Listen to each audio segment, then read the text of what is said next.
Well, welcome back, everybody. On to our next talk from Natalie Burke at Common Health.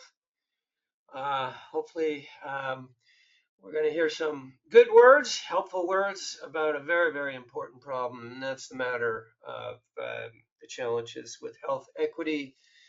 Health equity is not just a concern for providers, it's a concern for patients. It's not just a concern for clinical care, it's also a concern for access to clinical research trials. So there are all different kinds of health equity, and I'm very much looking forward to your talk, Natalie. So with that brief introduction, please take it away. Thanks, Carl. So happy to be here with you and wanting to talk a bit about health equity and the uncomfortable steps that we need to take in order to get there. I'm going to start with a quick story. And the story is really about some work that we've been engaged in for a while now. You may not be aware, or you might, that there are serious inequities in maternal and infant mortality for African American women and babies. And in working in a particular hospital, I recently became aware of data that speak to some of the issues that we're facing and help to lay the groundwork for the rest of the presentation in a way. So, what we found in this one particular hospital was that over a 12-month period, they looked at VBAC data, which is vaginal birth after cesarean section. And what they found was that for white, Latina, Asian, and Native American women over the course of 12 months, they were able to see that there had been vaginal births after cesarean section. When they looked at African American women who came to that same hospital for care, they could not find one VBAC, not one vaginal birth in a 12-month period. Now, excuse me, the recommendation, the clinical recommendation, is that you go for the vaginal birth even if there was a cesarean section previously. But if you were a Black woman coming to this particular hospital for care, it never happened. They automatically were going to cut you open. The question is why? And so this hospital and the larger system around this hospital has embarked on a journey to figure out why they are seeing profound inequities in care, experiences of care, and in terms of actual outcomes for patients based on their identity. So I'm hoping that I will be able to give you some things to think about and give you some things to talk about and maybe some language to be able to talk about those uncomfortable topics. Now, in the course of that, I want to invite you to get uncomfortable and to recognize that to be uncomfortable is different than to be unsafe. And so, in order for us to resolve the issues of inequities in anything, and particularly in health and healthcare, it requires us to embrace the discomfort that precedes change. And so, what I try to do when I do a talk like this is really to orchestrate constructive discomfort. It's the idea of how do you push people to their boundaries of discomfort without actually losing them. So, part of the approach that I take is comes from Jack Mesereau's adult learning theory from the 1970s called perspective transformation. And it's the idea that when you know, think, and believe something different, you are compelled to decide, behave, and act differently.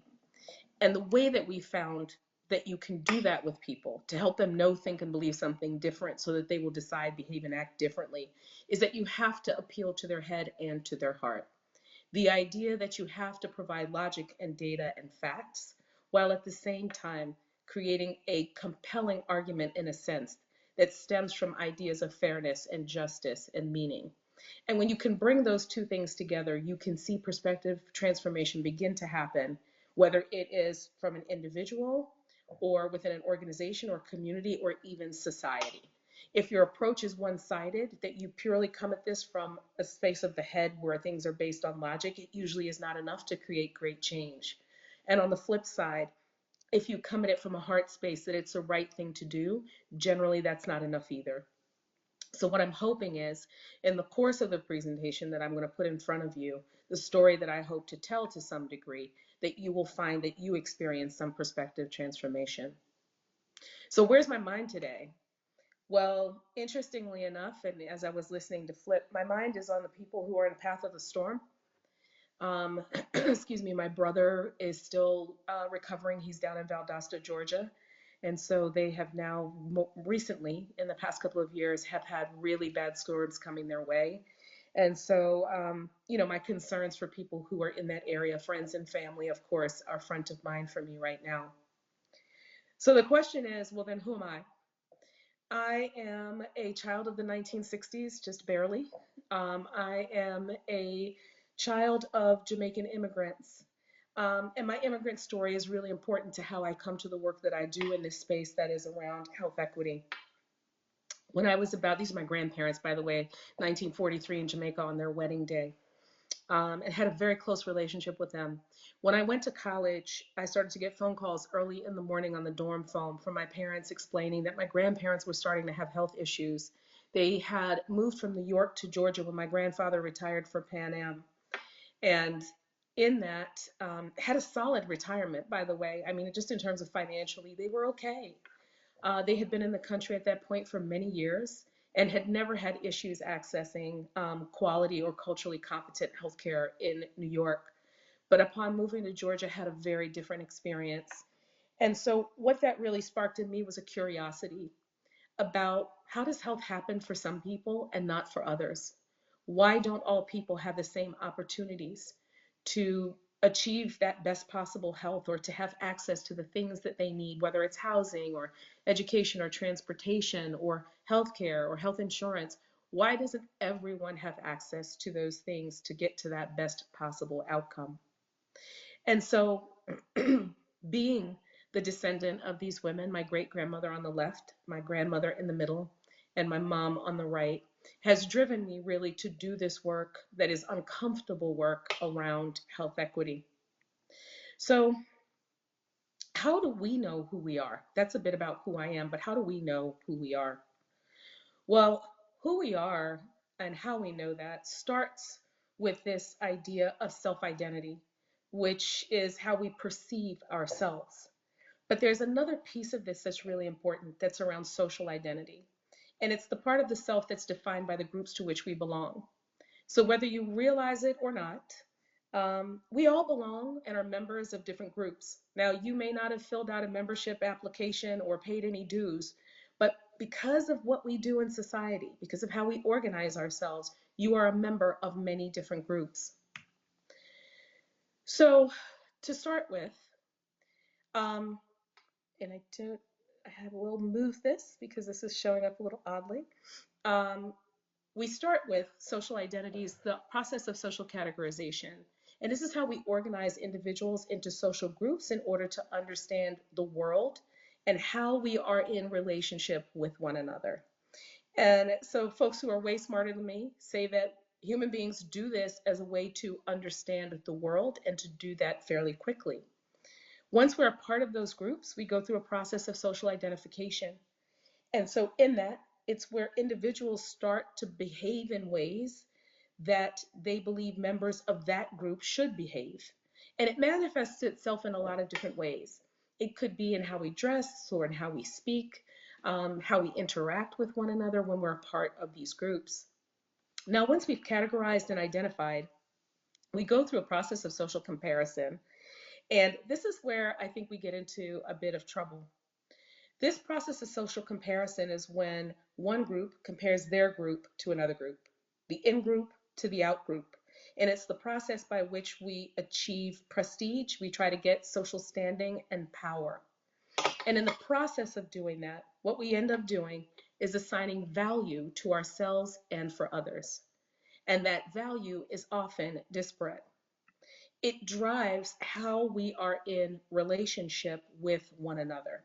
And in that, and in the way that we've organized ourselves, certainly in the United States, it's really led to experiences of privilege and oppression based on those groups to which we belong. So privilege is where one group has access, where one group has power, where one group has value that is merely because of the group to which they belong, but not because of anything that they've done or they've failed to do. On the flip side of that, people experience oppression when they're targeted by a more powerful group that's seeking to have that more social and economic and political power. And so in that, the thing that I want to lift up, because when I talk about privilege and oppression, often people's shoulders end up by their ears. Drop your shoulders. It's okay.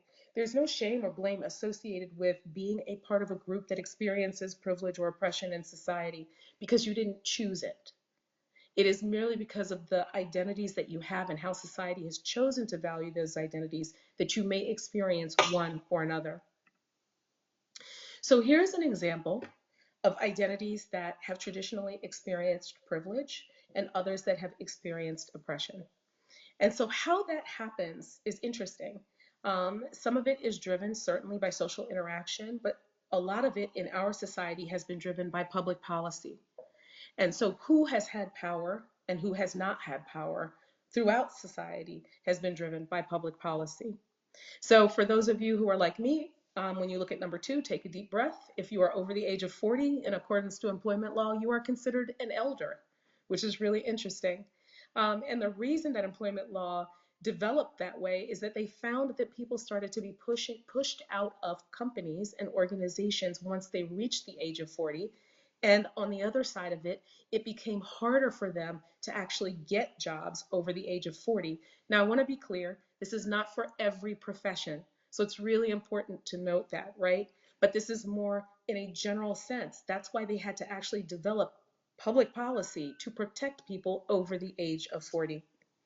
You will see here that there are some identities that we are born with. There are some identities that we acquire over time, and there are some identities that happen to us, right? And so, for instance, I will lift up the example of my mother. My mother went from someone who was able-bodied to someone who lives with physical disability, right? So, for a large portion of her life, she was able-bodied, and now she has moved into another space where she is a person who lives with physical disability. And so these experiences, excuse me, of privilege or oppression are not because of our individual decisions, but rather, again, because of how society has chosen to value us. So I want to give the example that privilege is like going up an up escalator, right? The act of going up an up escalator gets you to the top faster, but should you stop walking, there's a force that's actually still helping you to move upward. On the flip side, oppression is like going up a down escalator. And the act of going up a down escalator has a number of different effects. Besides maybe having, great quads and glutes and being very physically fit, it may act in your favor. But if you walk up a down escalator for a period of time, there's an exhaustion that comes with that. And if you stop walking up the down escalator, you will find yourself back at the bottom. The other part of this that I think is really important, a lot of times people stop the conversation talking about it as privileged and oppressed identities. Social advantage and social disadvantage are a part of this. These are personal circumstances and interactions that have to do with social and cultural norms, mobility and immobility, inclusion and exclusion, and bias. And social advantage and disadvantage can lead to positive or negative life experiences for an individual, for a group. And so, although social advantage or disadvantage can leave a person feeling privileged and oppressed, the forces of privilege and oppression are still at play. So, I'm going to give you two examples.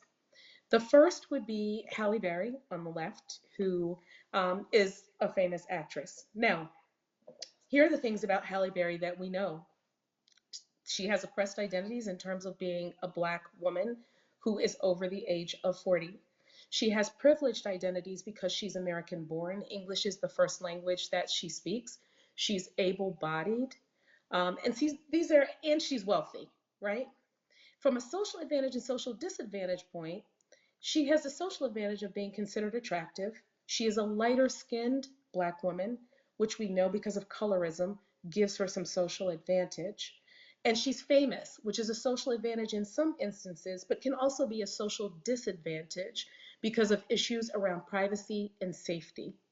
On any given day, if you ask Halle Berry if she feels privileged, she may or may not identify with that because her experiences may be driven by something else like social disadvantage.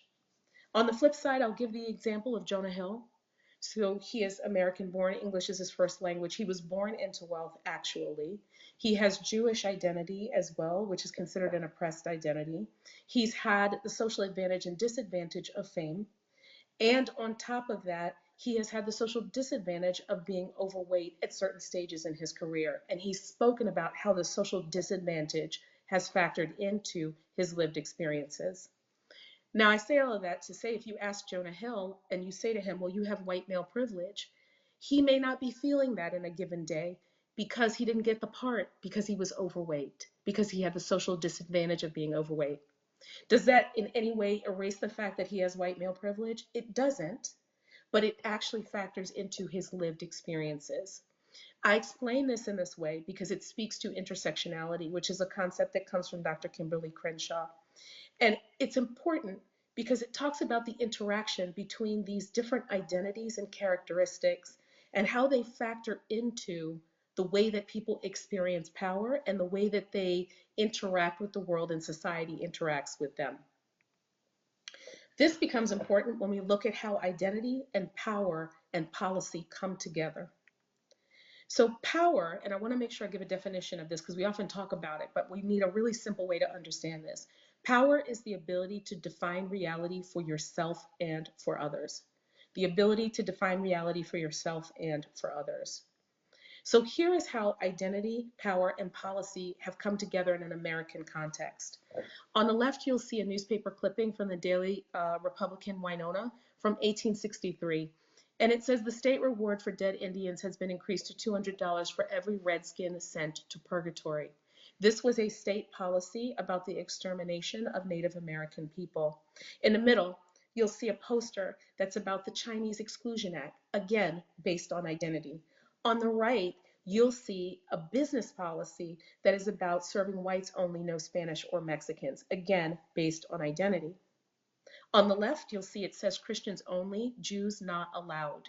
And on the right, you'll see English is our language, no, and it's supposed to say exceptions, learn it, which I just find so ironic on this sign. But again, these are things that are absolutely based and rooted in identity. On the left, you'll see the suffragettes who were fighting for the women of rights, the right of women to be able to vote. And on the right, you'll see from the civil rights marches for the rights of African Americans. On the left, you'll see a picture from one of the earliest disability protests. You'll see on the back of his chair, it says, I can't even get to the back of the bus. You'll see on the right the protests on behalf of Medicare. And in the middle, you'll see protests here on the rights of transgender people. The point of me showing these is to indicate that often people will say we should ignore identity, that we should be, race neutral, that we shouldn't pay attention to these things. But in fact, we've actually organized our entire society based on social identity and these groupings.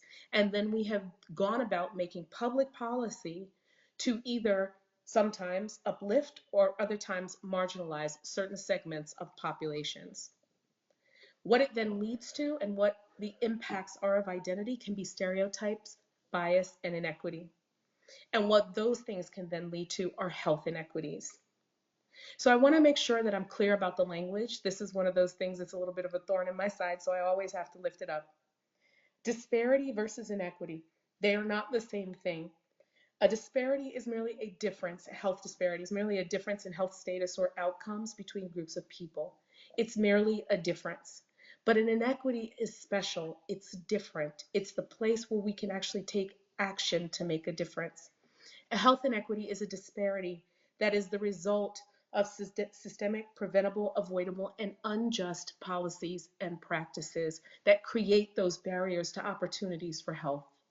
So the difference is it's not just a disparity. It's a disparity that's because of what we've decided to do in how we've organized and arranged institutions and systems. That means that those are things that can be changed. The example that I'll often provide is if you were to look at rates of breast cancer and you were to look at males and females, you will find that females, because of a biological predisposition, have a higher rate of breast cancer. That makes absolute sense. But if you were to look at breast cancer survival rates by race amongst females, you will find marked differences. And so the question is why? And our job is to ask the question why. And what role does identity play in things like early detection, access to medications, participation in clinical trials, et cetera, et cetera, et cetera. That's what inequity looks like when we can begin to see differences that are based in or rooted in differences in social identity. So with that, I talk about health equity. And so Dr. Kamara Jones talks about it as the assurance of conditions of optimal health for all people. So it's important to note each person's health potential is different. So I don't expect to be as healthy as you are, and you shouldn't expect to be as healthy as I am. But to recognize that we each can and should have the opportunity to get to that best possible health. Now, one thing I want to make sure that I'm clear about, there's a difference between equality and equity. And I want to make sure I'm really, really clear about this, because when we conflate those things, how we seek solutions can also be confused. Equality is about sameness. Equity is about meeting the needs of people where they are. So I don't know if you're familiar with this image, but you'll see here, this comes from the Robert Wood Johnson Foundation. On the left-hand side, this is an approach that is about equality. You see the shape of the curb. And everyone, regardless of their need, has to figure out how to navigate that curb. But if in the design process we are concerned with equity, we would look at the curb and design it differently. We would create a curb that allows someone, no matter how small they are, how able-bodied they are, whether they were in a wheelchair or whether they were using a cane and blind, that they would be able to navigate that same corner, that same intersection in a way that worked for them. So equity calls on us to consider, how do we design for people? How do we plan for people? How do we engage for people in ways that allow them to be full participants and to have fair opportunities? Equity requires us to provide all people with fair opportunities to achieve their full potential. When I put this up, where people get stuck is on the word fair. What is fair?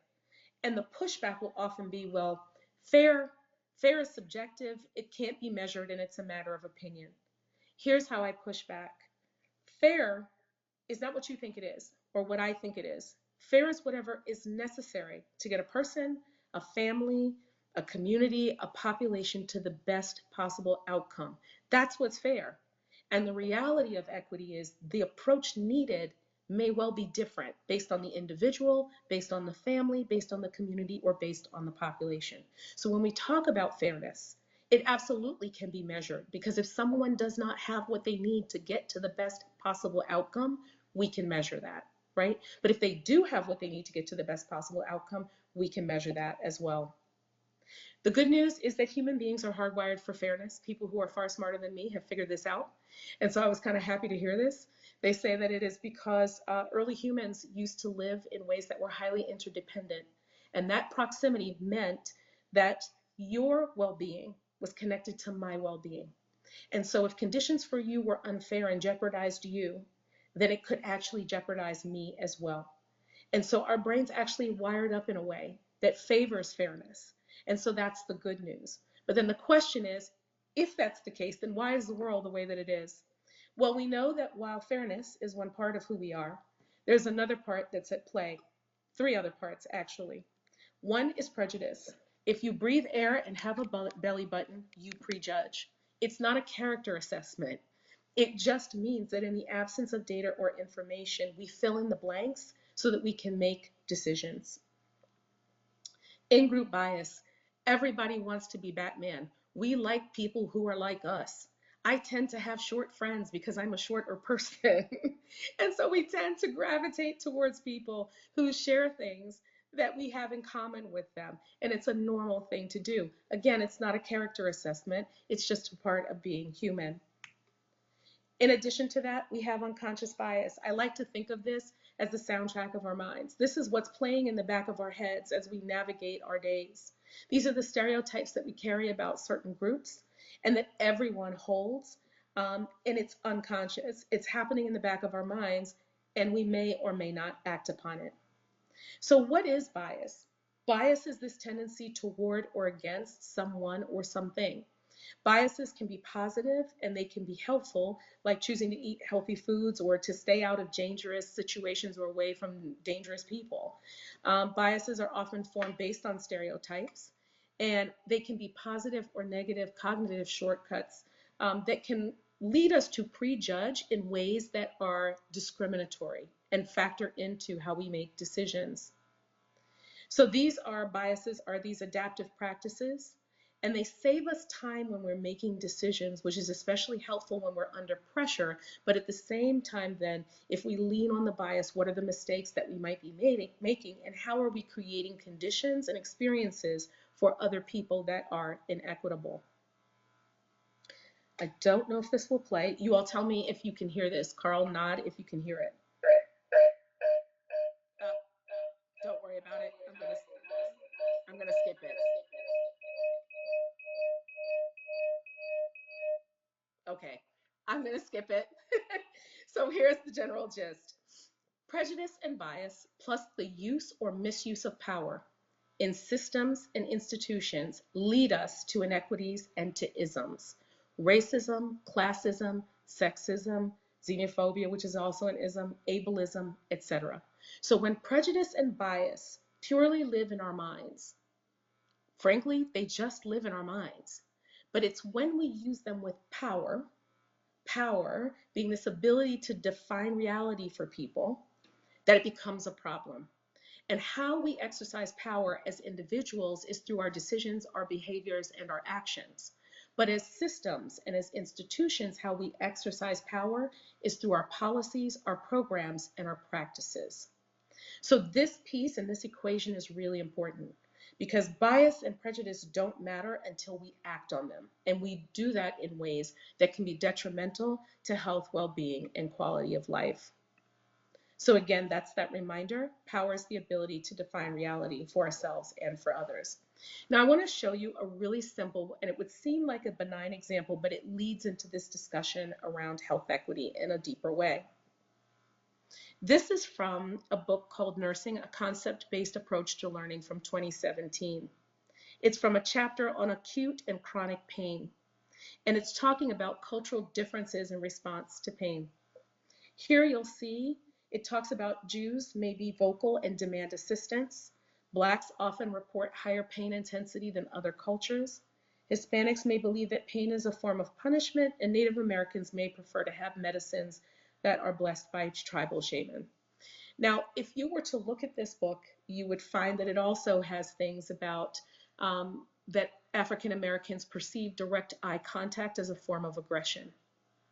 If this was in a nursing textbook, which it was, and it was actually being used in classrooms, think about the implications and the impact on a young nursing student who then has their perceptions created. Remember, power is the ability to define reality. At the bottom of this page, you'll note that there are many citations, right? The question then becomes, how does that nurse bring that into clinical care and into practice if these are the things that they actually believe walking into the room with a patient? If in fact they believe that to make direct eye contact with a Black patient is perceived as a form of aggression, may they not look directly at the person and look them in the eye? How does that then impact the interaction between the clinician and the patient? So the connection to healthcare of social identities and these things around privilege and oppression and power are very real. And what we found is it has implications. So in the state of Maryland, and just using this as one example, we only have about 65% of the nurses that we need. And part of the reason that they're losing nurses, and some of this tied directly to COVID, was because of burnout, but also because of something called moral injury. Moral injury and moral distress have become a huge problem in nursing, but they are not isolated to nursing. It impacts healthcare workers far more broadly and also people in other professions. Moral distress occurs when someone knows the ethical thing to do, often the equitable thing to do, but they're powerless to act on that due to internal or external factors. And it's a prominent phenomenon with healthcare workers. So when you think about it, if you experience moral distress over time, what happens is moral injury. And it's a specific form of trauma that arises when people face situations that violate their moral code. It threatens their core values. So examples are when clinicians they have to turn away patients because care is rationed, soldiers who kill civilians to complete assigned missions, or even veterinarians who have to put down otherwise healthy animals because there's no one to adopt them. These types of decisions that people have to make in the context of work, and particularly in a healthcare environment, have had deep emotional impacts on the workforce. And as a result, we've seen an outflux of nurses and clinicians because they've had to make these deeply, deeply disturbing decisions in untenable circumstances. So here's how it works. You have structural stigma, which is when you see inequity and discrimination towards a particular group of people who have traditionally experienced oppression, and it's enacted through policies and practices. It creates a moral distress that's then experienced by healthcare workers, and they're unable to fulfill their duties due to those circumstances that are outside of their control, and they see the structural inequity and the discrimination. That leads to structural distress, and that's the experience of powerlessness that leads healthcare workers to go above and beyond the call of duty, trying to navigate around the policies and the practices that they know are inequitable. And it potentially worsens their own psychological well-being. So what else is there that we're dealing with in healthcare in particular, and in public health to some degree?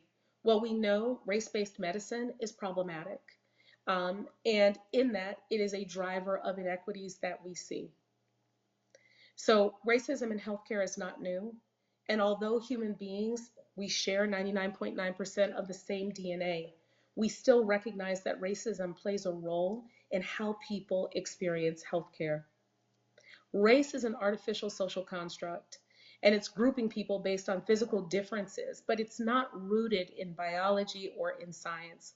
But here's the thing, even though it's this artificial social construct, it has real life meaning and implications for human relationships and the way that people experience life.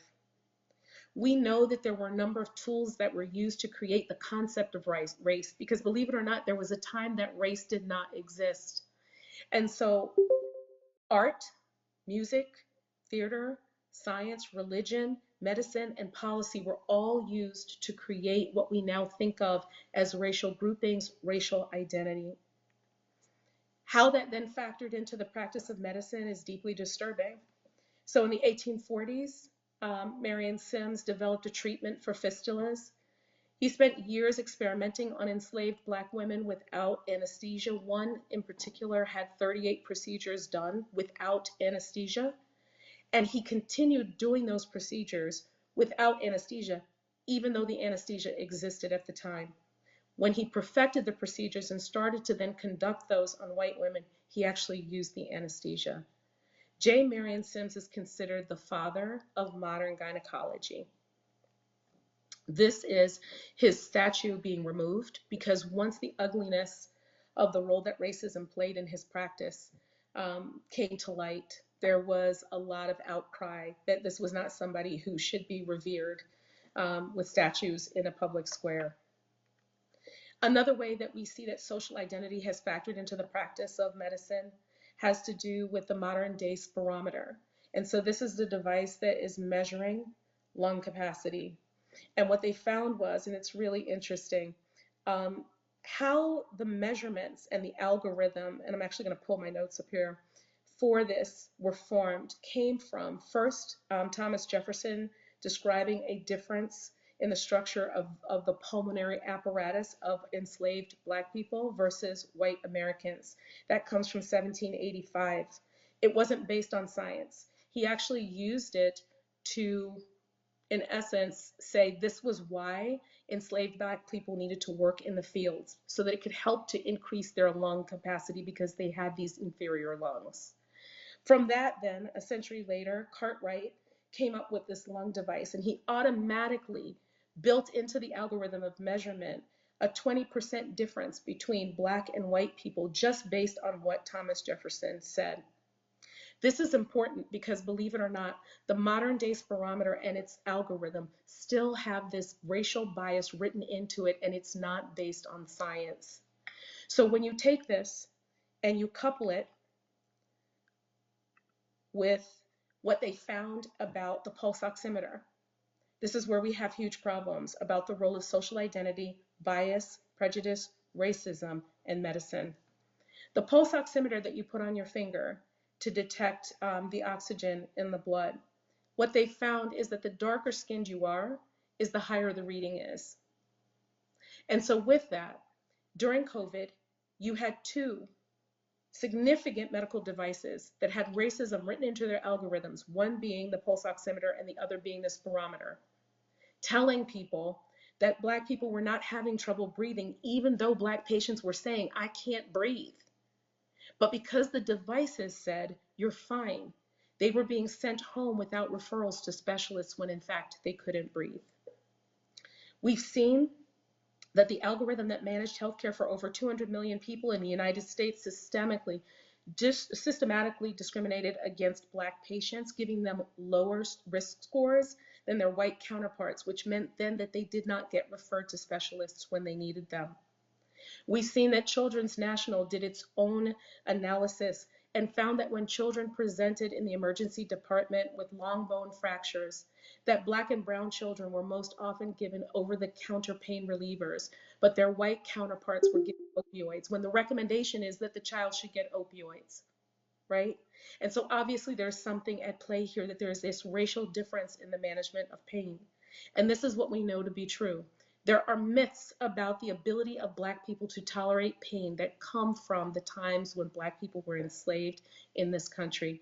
And it still is pervasive throughout medical schools. When students are asked, when they are surveyed, there's a belief that black people can actually tolerate more pain. On the flip side of that, there is a perception that white people cannot tolerate pain and therefore their pain must be medicated. And so there's some work going on to look at what were the implications of that with the opioid crisis and why it hit white middle America the way that it did. So we need to change. And I'm trying to fit in a lot here in a short period of time, but I think it's really important to have the context to understand, how did we get where we are? I believe that awareness is this great agent for change. And so here are some of the things that we can do to make health equity a reality. We have to embrace the complexity of social identity inside and outside of clinical settings. We have to be in meaningful relationships with people of other identities to disarm and manage our bias. A lot of the science indicates that we cannot unlearn the bias. It's very, very hard to do, but there are ways that we can manage it if we are aware of it and we do the work. We have to give people the language and tools to disrupt bias and racism when they witness it or experience it or when they engage in it. A lot of times people are dumbstruck when they are in these situations, and they don't know how to respond. We need to give people ways to respond so that they can understand how to disrupt the bias when they see it happening. If someone sees a patient's pain is not being managed and they recognize there's a bias at play, how does one nurse question another nurse? How does a nurse question a physician? How does that happen in a real clinical setting? We have to provide healthcare workers and patients with the policies and the practices necessary to address inequities in care and within their workplace. We need to re-examine race-based algorithms because they're just wrong. They're not based on science, as opposed to the pseudoscience that they are based on. And we need to teach the history of how we got here. The last thing I'll say is this: none of this stuff happened by accident. I really don't believe it happened by accident. I believe that there were powerful people who have structured the world and our society in a way that ensures power stays in some places, this ability to define reality, and stays away from other places. So the quote here says, they tried to bury us, they didn't know we were seeds. We have the opportunity, in the midst of being buried by all of these things around social identity and bias and the isms, to do something different. So if we can have the conversation about how and why we got here, maybe we can have another conversation about how we can move forward from here. So I'm going to stop there. I will stop sharing. Mm, and I'm back. Thank you so much, Natalie. I really, really like, especially that last quote. They tried to bury us. They didn't know we were seeds. Hmm. That's such a wonderful quote. Who gets credit for that? It's Who's? embattled. And so I have not been able to find one source. Some of my Native American brothers and sisters say that it comes from South America, from indigenous tradition there, but can't point to a particular individual. That image is actually from a mural in Detroit. Hmm. There are some folks who say that it comes from Native American people in the continental US. I'm not sure. We've been trying to track it down for years. Well, my fervent hope is that we can get people talking to people with civility, courtesy, tolerance, and respect, and hopefully save our democracy Mm-hmm. in the next month, preserve the rule of law. Hmm. It's going to be very, very difficult and challenging if we're not able to start with defending our democracy. So, Hmm. in that regard, I couldn't help but make a joke about certain persons going on certain down escalators. So, um, as a nonprofit, and we're both at nonprofits, we're not Hmm. supposed to do any political lobbying. So I am decidedly not doing political lobbying. Duly noted. I'm just defending the rule of law and hoping that we maintain democracy in America because it's going to be very, very difficult to support progress on fighting against inequities in health if we cannot defend our democracy. So with that, thank you again. It was a marvelous presentation. You covered a lot of ground. I hope that you will turn it into a manuscript, um, which of course is available to all of our invited speakers for all of our invited speakers to turn their presentations into manuscripts that we publish in our journal. So please do consider turning that into a formal manuscript. Absolutely. With that, please, questions, comments, discussion from our attendees. Natalie, that was wonderful. Um, I have odd questions. Okay. And my questions are odd because I'm a geneticist. Okay. And they're odd because it's more of a social and socioeconomic structure that Hmm. leads to racism Hmm. rather than a genetic structure that leads to racism. Correct. We're 99% Yeah. alike. Hmm. How do we bring that forward to the world? Hmm.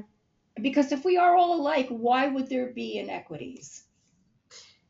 So I think the first thing is, the folks who structured this were really smart. Residential segregation was one of the smartest things that they ever did. It's much harder for people to be biased and prejudiced and racist and to hate one another.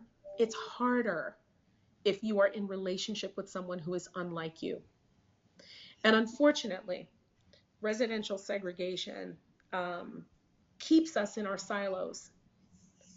And in that, absent firsthand knowledge of people who are unlike us, we fill in the blanks. And we tend to fill in the blanks with the garbage. So that's one part of it. The other part of it is this. Remember when I mentioned the part about we're hardwired for fairness?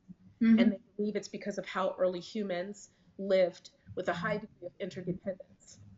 I actually suspect that the way that we have unbundled society, so we are less and less dependent upon one another. I think about what I had, what I experienced during COVID.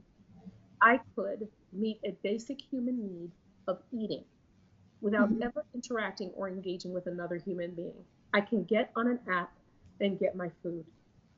My food was planted by someone, watered by someone, harvested by someone, transported by someone, prepared, cooked, delivered, but I have no connection. this lack of interdependence means that that part of our brain that's actually hardwired for fairness, I don't think it gets activated anymore because we're not in relationship enough for that to then happen.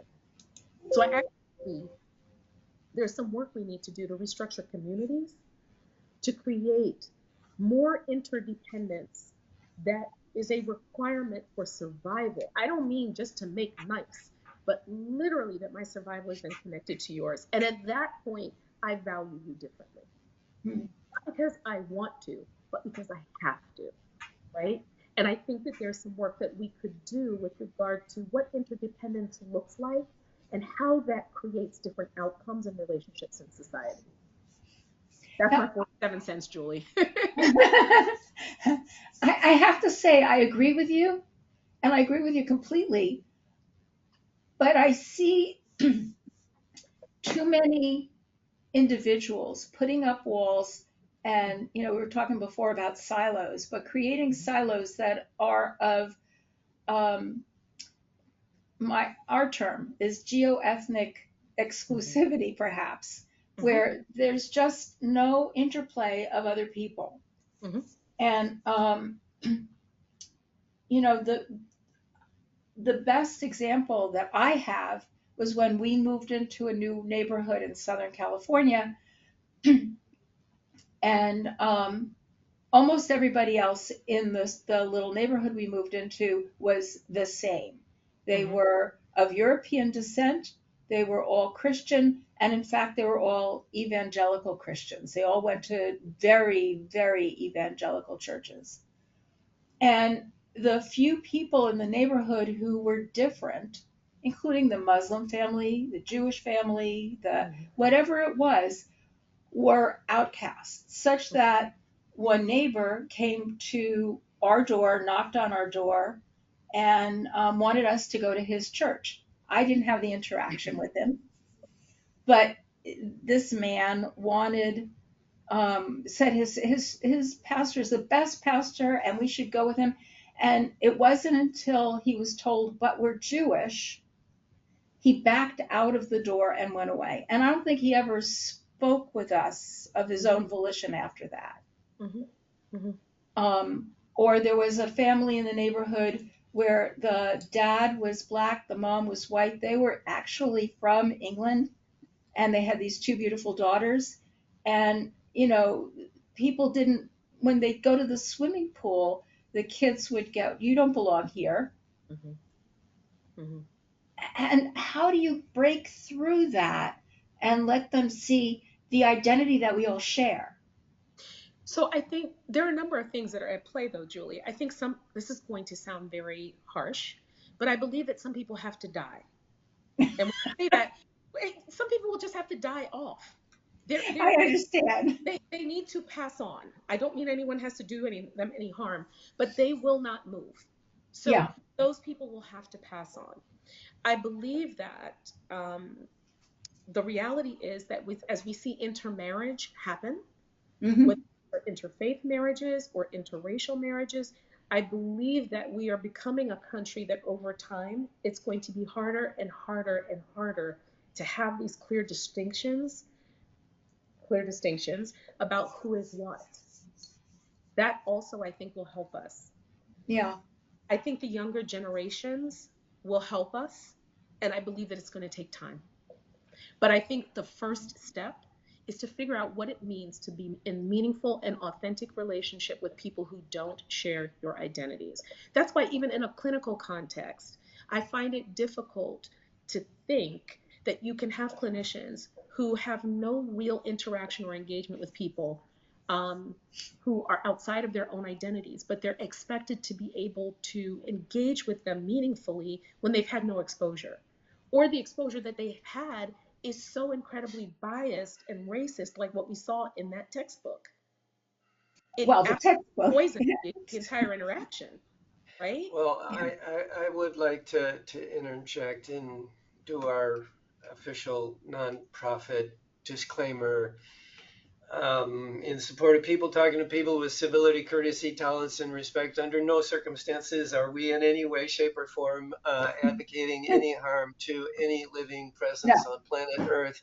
none of us No are. harm against persons, no harm against animals, no harm against any creatures anywhere on planet Earth. And we need to be Ever. very, very No, careful but about it's how we bring everybody to the table.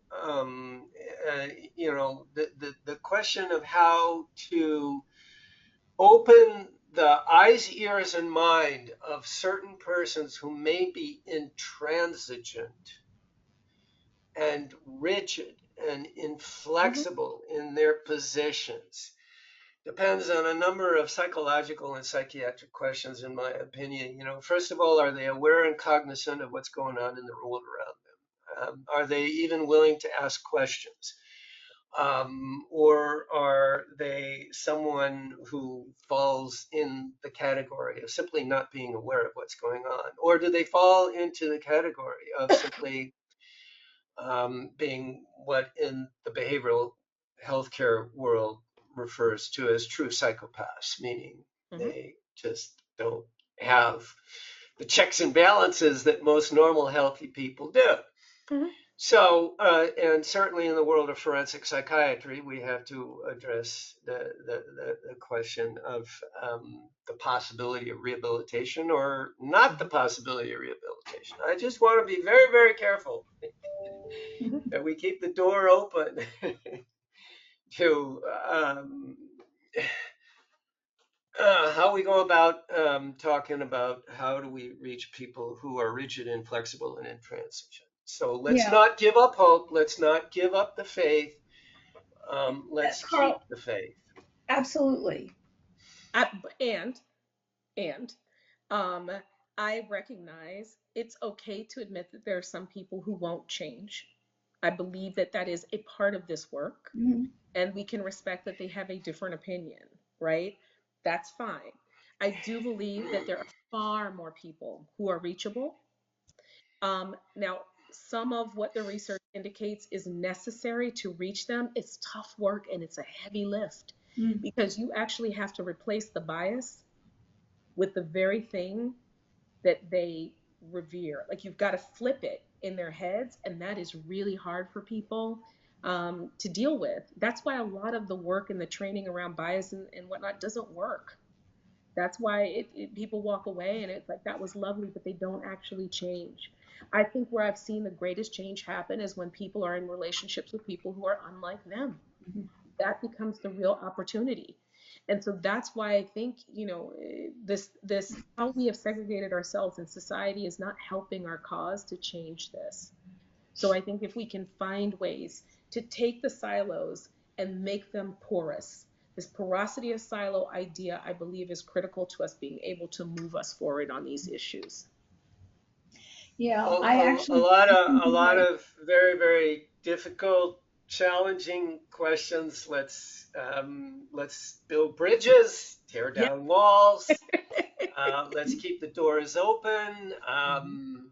So saith a forensic psychiatrist who does not believe that certain serial rapists and murderers should be let out of prison Mm, for the sake of protecting the safety of the community. mm, That doesn't mean that I shouldn't talk to that inmate in the prison exactly. and show appropriate respect for Mhm. that prison inmate as a human being. Right. But we're over time, and there are a lot of really, really difficult, troubling, and indeed challenging questions here. Let's just make sure that, given what's happened in the news, even just on Monday at certain colleges, Mhm. more acts of violence and vandalism. Under no circumstances are any of us calling for any kind of violence whatsoever. All No. right, let's take a Correct. 2 3 minute break. Thank Let's you, take a two. Natalie. Yeah, thank you, thank you. This was great. It really was a wonderful presentation, and I really will be after you to turn it into a manuscript. All right, we can have that conversation. I Okay. appreciate it. 2 to 3 minute break, and then we're on to our next speaker. All right. Thank you, everybody. Thanks.